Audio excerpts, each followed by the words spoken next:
Hello everyone.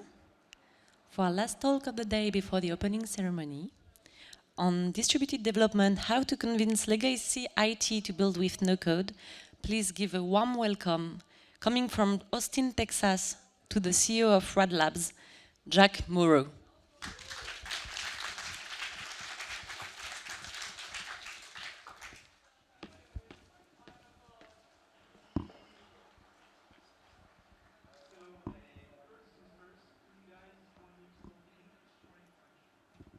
Bonjour, or as we say in Texas, howdy y'all. Thanks for coming to the last session before closing ceremonies. What an exhilarating 2 days it's been. I only wish we had more time. My name is Jack Morrow, and today I will be outlining a framework for scaled no-code delivery called distributed development. My background is a mix of military, computer science, sales, and strategy. I've sold software to the United States government, Department of Defense, and Fortune 500 companies as both an account executive and solutions engineer. I've built and managed dozens of no-code solutions with hundreds of end users as a no-code app architect, and today I provide advisory and development services through my firm, Rad Labs. I'm deeply grateful to Prakash and the Xano team for sponsoring my visit to this incredible city and for affording me the opportunity to share my perspective with you all today. Thank you. Before we begin, I must emphasize this framework is deliberately vendor agnostic.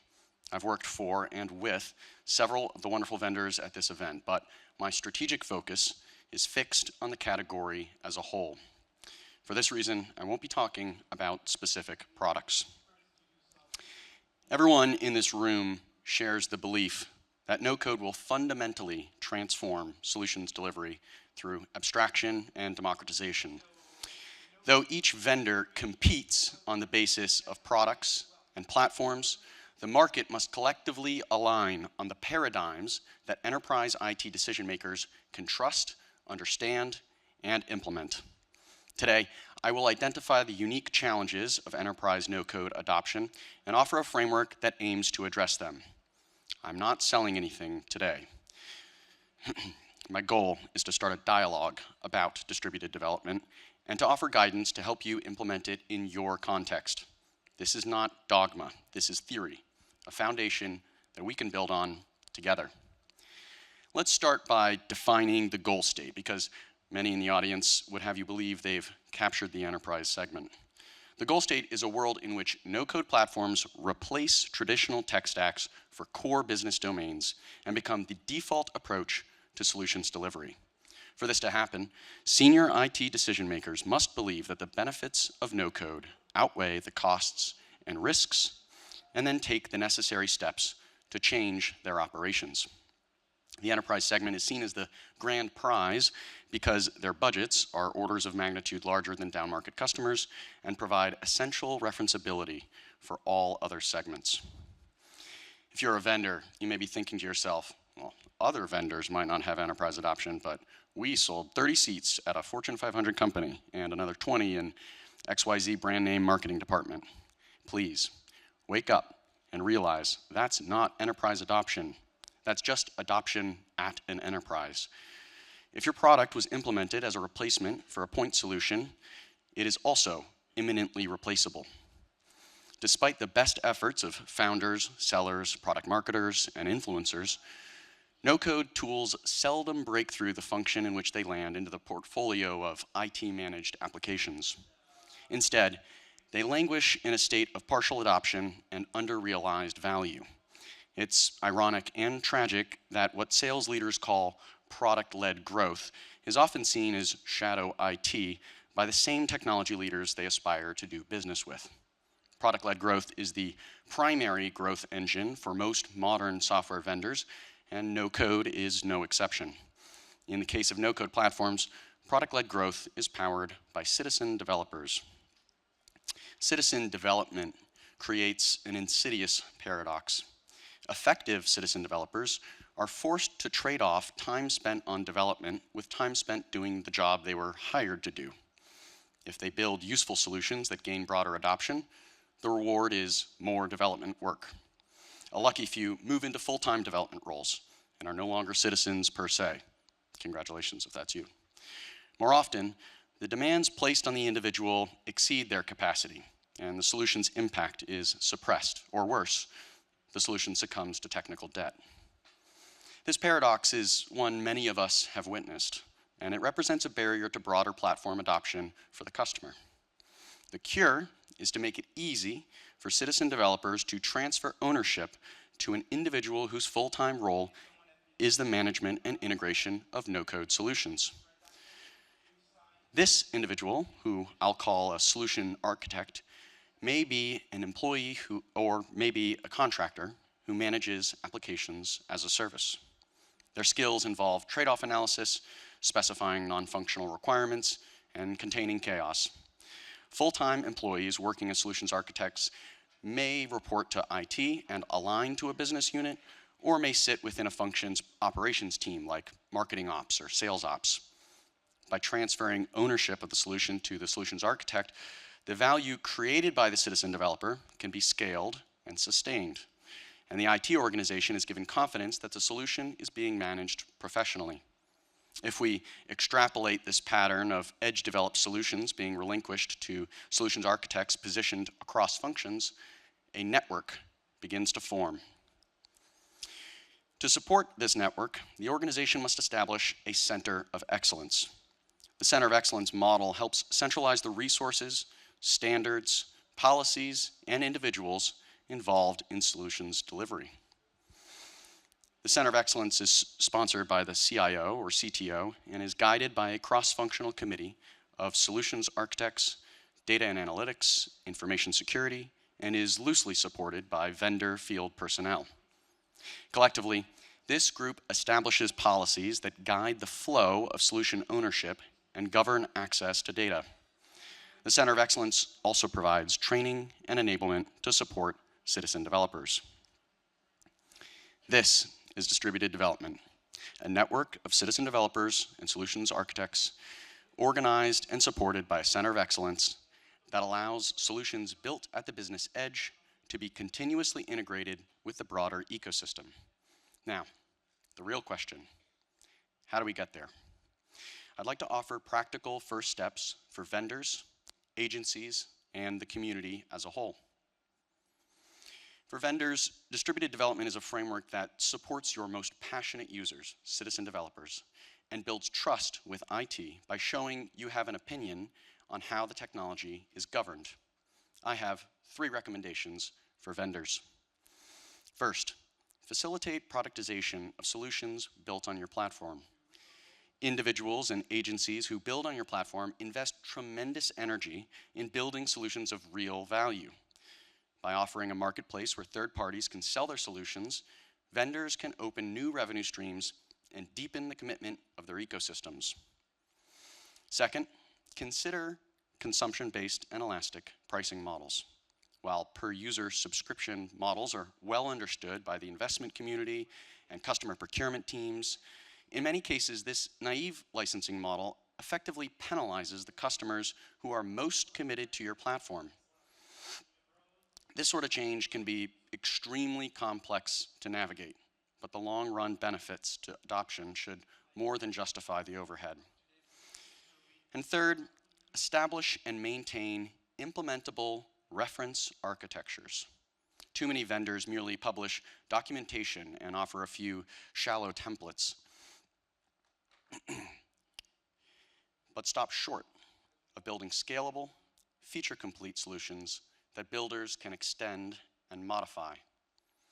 Maintaining a library of canonical solutions also dramatically simplifies technical pre-sales motions, improves handoffs to services and partners, and provides a foundation for more thoughtful feedback loops.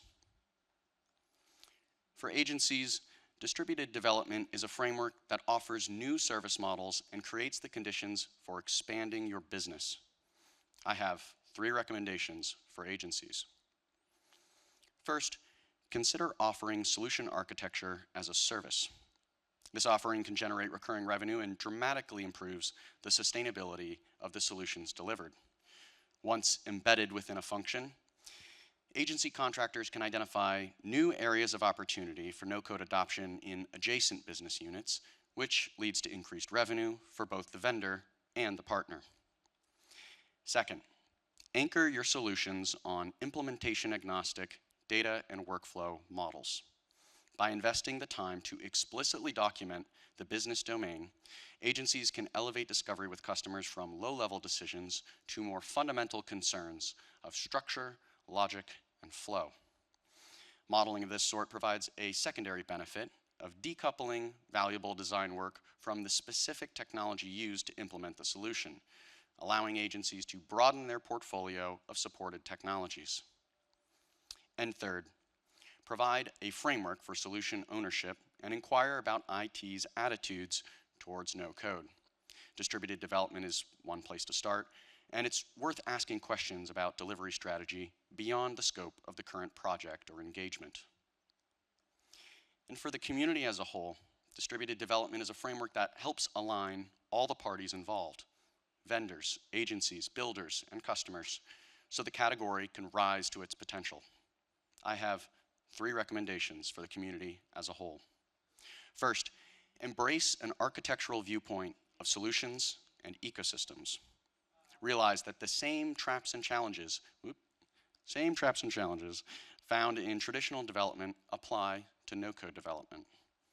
Make explicit the trade-offs involved in security, scalability, portability, extensibility, all the other ilities. Second, acknowledge that development work requires a mix of skills and knowledge. Not everyone who enjoys no-code building is necessarily good at it, especially early on, and that's okay, so long as we are able to identify and provide the resources needed to close those gaps in knowledge and skill. And third, show empathy for technology decision makers. These leaders must constantly navigate politics, budgets, staffing, and planning cycles, all while trying to meet the demands of the business. Listen openly to their concerns and think deeply about how you can modify your platforms, services, and solutions to meet them where they are. To reiterate the key features of the framework, distributed development is characterized by the flow of solutions from the business edge towards the core technology group, connecting citizen developers with solutions architects. It's managed by a center of excellence that's sponsored by the CIO and supported by vendors and agencies. And there you have it, a blueprint for what enterprise-scale no-code adoption could look like, and the steps each of us can take to make it happen. As I said before, this is not set in stone, and your feedback on the framework will make all the difference. I encourage you to poke holes, tweak concepts, and add ideas of your own. Together, we can elevate no-code from a promising new field to the leading approach for solutions delivery. Thank you.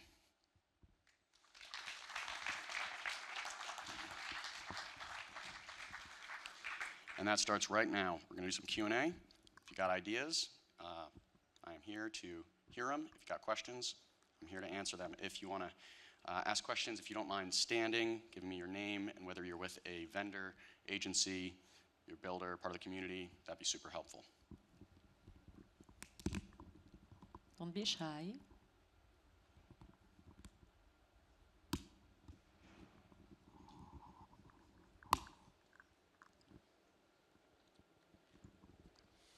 Hey, Jack.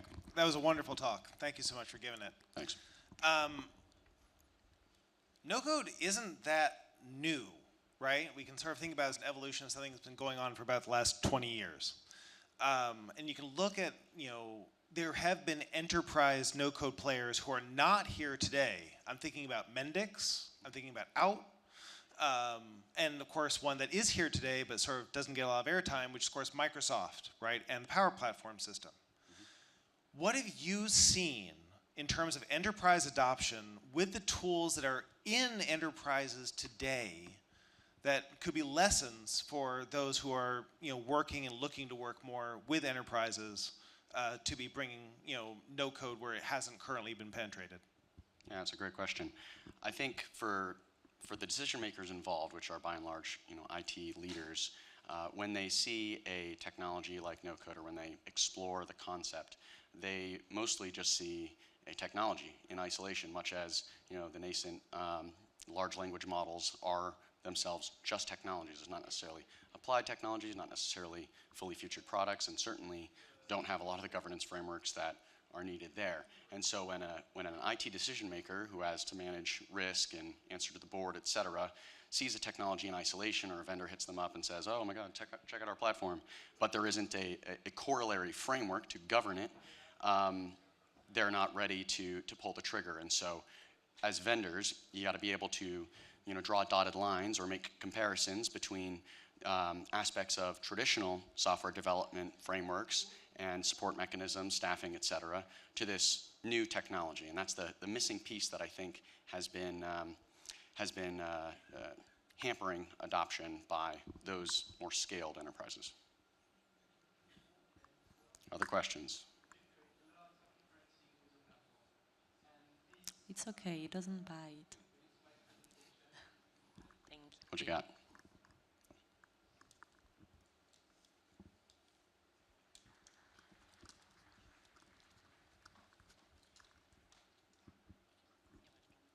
Hey, my name is Vlad. I'm from an agency. We're actually primarily developing on Bubble, but I guess that the issues you've highlighted are pretty common across all no-code platforms and are important for their adoption. My question is that based on theory or practice more? Let's say, I mean, this sounds very good in theory, obviously, but it's a lot harder to actually get done.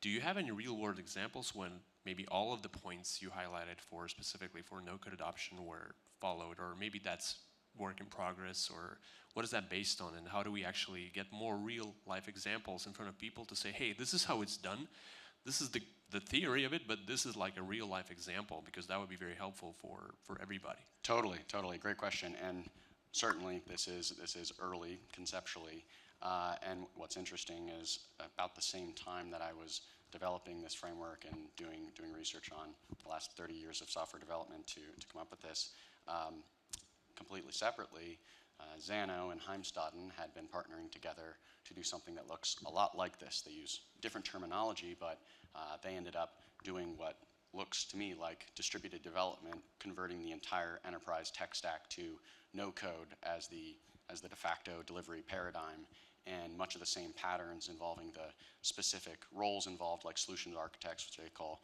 product engineers, and having a center of excellence for those high-level decisions and policy setting. That's exactly how they went about it. And that was a more organic approach that led to that particular implementation. This I aim to have as a more generic framework that can be modified in context, but part of the feedback that I'm eager to receive is instances where you've seen this whole framework or aspects and components of this framework being implemented with success or with challenges at your customers.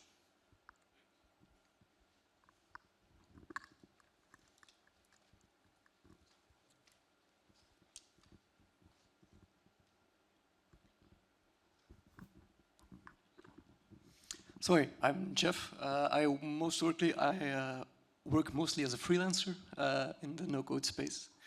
Now, we know enterprises, in essence, and this is why you also developed this, I think, are a bit of a slow-moving system.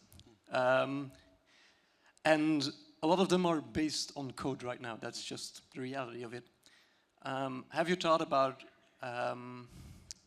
the intermediary stage while you're implementing this and more allowing for coexistence of code and no code next to each other, and how that impacts this framework specifically, like how you would integrate that piece of the puzzle at that point, which I think is gonna be a factor everywhere where you want to implement this, right? There's gonna be a point at where they are coexisting, even if you want to take over eventually completely, there's gonna be a point, and I think that's the only thing I was a bit missing here, like that's a bit the reality of it. Have you thought about how that would impact it, the system? Absolutely, and certainly this is not a light switch, right? This is going to be it would be a phased approach for any customer and for any technology, and there would absolutely be some transitional period during which you have a mix of no code and pro code solutions in production. I think that same center of excellence and the stakeholders who are part of that team, the data and analytics, information security, CIO, et cetera, are the same people who need to make the decisions about which workloads and solutions and use cases are migrated first. how to chart the change management and enablement required across the organization to facilitate the transition. I will say, though, that with respect to the transitional stage for distributed development to take hold, as I see it here, it does require strong commitment from CIO or CTO, because if it's a, hey, we'll tolerate a little bit of no code, we'd have exactly what we have today. So I think it does require an intent to move towards 100% status, and then a acceptable pain period of however long it takes to move, and then you get to realize the benefits kind of continuously from there. That's a good question. Thank you. Other questions? If there's not, I have 2 more slides I can show. Okay. Yes.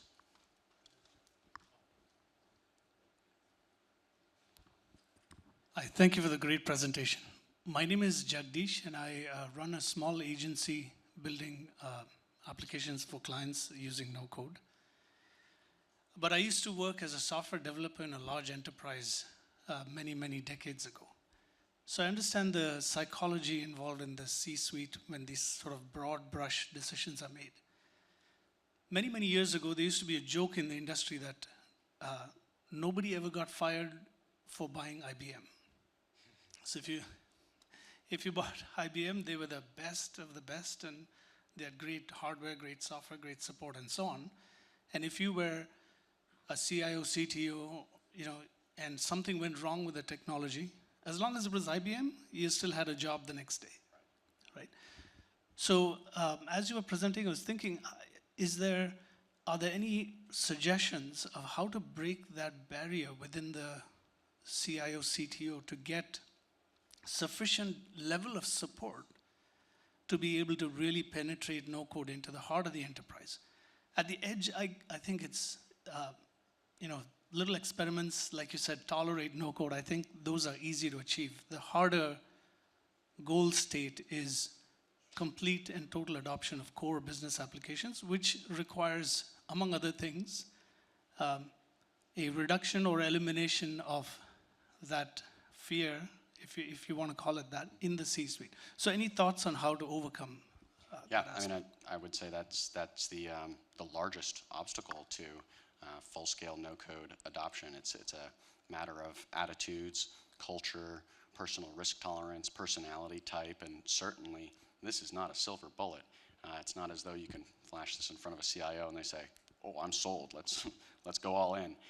It's going to take some convincing. More than anything, I think it's going to take referenceability. I think it's going to take a significant cohort of competitors who are willing to take the risk, or who are willing to at least experiment, really intentionally within a specific subdomain, or maybe if it's a very large enterprise, within some smaller organization, to see the value, chart the model, and then scale it out. And there will be CIOs and CTOs who will reject no code outright, and for those, the addressable market within those customers is not very large to begin with anyway. And so I think it's you're going to have the classic, crossing the chasm model from Jeffrey Moore. You're going to have your early adopters, the chasm, which I'd say we're in right now as a category, and then the main distribution of adoption. So it is going to be a matter of culture and attitudes, and it's going to require a pretty tight partnership between vendors and senior leaders to have an open and ongoing dialogue about what reservations remain and what controls need to be implemented at a platform level in order to support, in order to gain their support from senior leadership. But thanks, that's a very good question.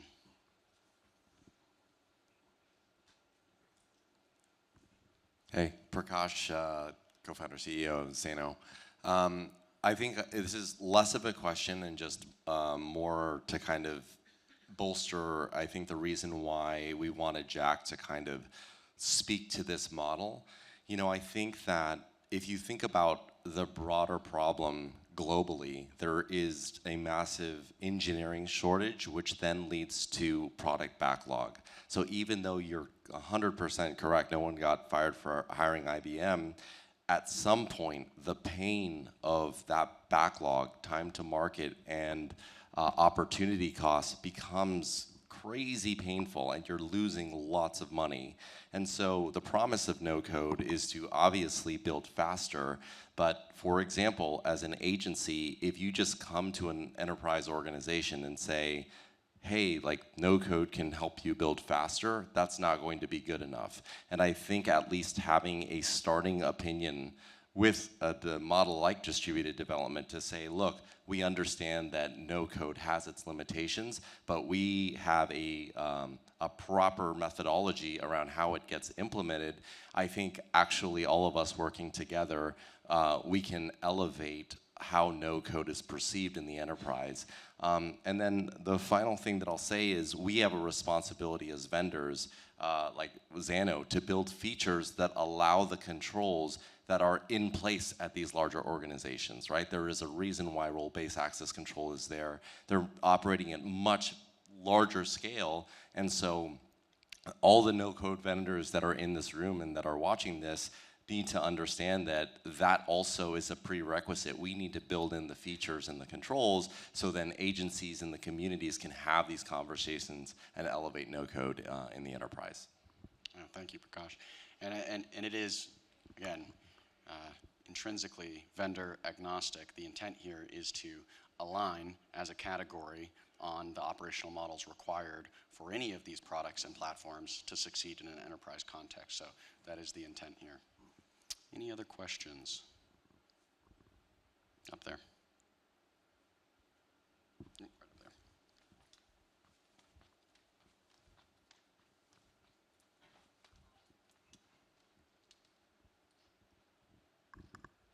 Hi, thank you again for the great presentation. I'm wondering if you think this framework could be adjusted and applied to smaller organizations, ones that don't have the resources to have different employees for the different roles? Yeah, that's a great question, and I think if we consider the core model here, that could be the actual number of employees, and this framework would work. Each of those employees could represent 100, and this framework could work. The important thing is having appropriate coverage of solution architects for those developing solutions at the edge. And it's worth noting that citizen developers are not necessarily required to implement this model, given that we know that the leverage possible with no-code solution delivery and that one person, one solution architect in this case, can provide solutions for a rather large business unit and ship features in near real time. It's not strictly necessary that citizen developers participate in the process so long as you have these functionally aligned embedded solutions architects to manage the ecosystem. So in that sense, if you had an organization, a customer size of 100 employees, maybe that involves 5 citizen developers and one or two solution architects. That would still provide what you need. And this is where I think it's interesting for vendors and agencies to support a model like this, because for the customer that doesn't have a solution architect and maybe couldn't hire one, the vendor could offer support in like a technical account manager or CSM capacity. Probably not CSM because they're not generally technical enough, but an agency could position a solution architect on retainer. That's a lot like what I do, to be embedded in the business and for less than the cost of an FTE, provide coverage for that business unit. So I think it is scalable, not just at scale per se, but I think you can grow into it from a relatively small scale as well. Thanks for asking. Other questions?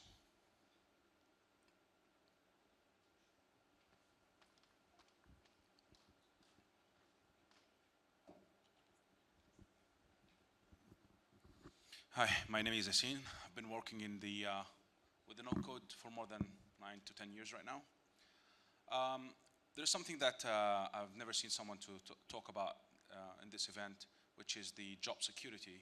A lot of solutions have been failed, even myself, to implement, related to the resistance of some of the employees. And a lot of people right now, after the AI revolution, they're fighting any new tool, even it's either a no-code, or we're talking about the speed of implementation rather than the traditional hard coding situation. So what are the success scenarios in this kind of situation? How you're handling them? Because you're not only talking to tech people in enterprises, you're also talking to another executive or management that are taking decision not to adapt new tools for the fear of the job security of AI is gonna replace us all, you know what I mean? So Sure. that's kind of challenging that we've been seeing up until now. We cannot see a success, know-how, especially in the no-code, how to deal with this kind of situation, especially like agencies like us. We're in the middle. See, Xano and no-code tools, Bubble and so on, they don't face the client. The agencies are facing them. And they are the ones who's taking care of the after-sales support. Yeah, absolutely. And there are a lot of challenges that needs to be tackled, and then sharing experience how to bypass that. Yep. Yeah, thank you. That is a good question, and I think it is it's a phenomenon that's found in any new category of technology, whether it's AI or mobile or internet or no code. And if you look at the patterns over time, you know, classic, again, Crossing the Chasm by Jeffrey Moore, the pattern that we see is that there are some who are quicker to adopt. You have your early adopters, and then you have the, you know, the late adopters, the laggards, et cetera, the majority. And there will be those who resist change out of fear for the technology or fear of impacts to existing skill sets or existing staff, and those are the organizations that will lose out in the long run to the organizations that are slightly more risk tolerant and slightly more deliberate and ambitious about their adoption or experimentation with new technologies. So I think that's an organizational, cultural attribute or phenomenon. I think it is a technology adoption pattern phenomenon, but as an agency, educating the customer is a big item. I think the issues around reskilling traditional developers, traditional software developers who graduated with languages and frameworks in their portfolio to do, you know, full-time pro code development work, they're facing an interesting challenge right now, which is they could either adopt AI and have, you know, a co-pilot sort of approach. Some may resist that, thinking, oh, you know, my skills are enough. I'm just gonna do it myself. And there are those who may reflexively dismiss no-code or low-code technologies as, you know, amateur or prototyping or whatever. And I think those folks are in for a surprise in the next 5 or 10 years. Because those who are willing to, you know, adapt the underlying, you know, kind of technology agnostic principles of systems thinking, design thinking, trade-off analysis, et cetera, all those skills and all that knowledge is still essential to no-code delivery. It's more a matter of adapting those mental models and skill sets and knowledge bases into a new technology. So I think as agencies, you can help shepherd them along that journey by providing resources and by engaging in dialogue empathetically to understand what the hesitations are. Thank you.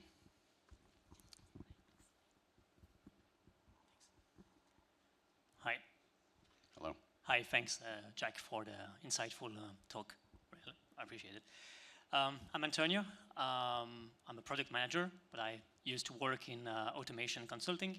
And I had a question, maybe related to the previous one, about productivity gains. Based on AI and low code, you can ship faster, right? So you can see that productivity in companies are skyrocketing sometimes. And I was wondering, did you face that? And how do you see the reaction of those companies? Because I've seen them, and sometimes CFOs are like, okay, we can develop faster. So they are like, okay, we can fire people, just to say it like that. So how do you make sure that all those productivity gains are benefiting everyone? Sure, it's a good question. I haven't heard any customers complain about productivity gains. Certainly not any C-suites or boards.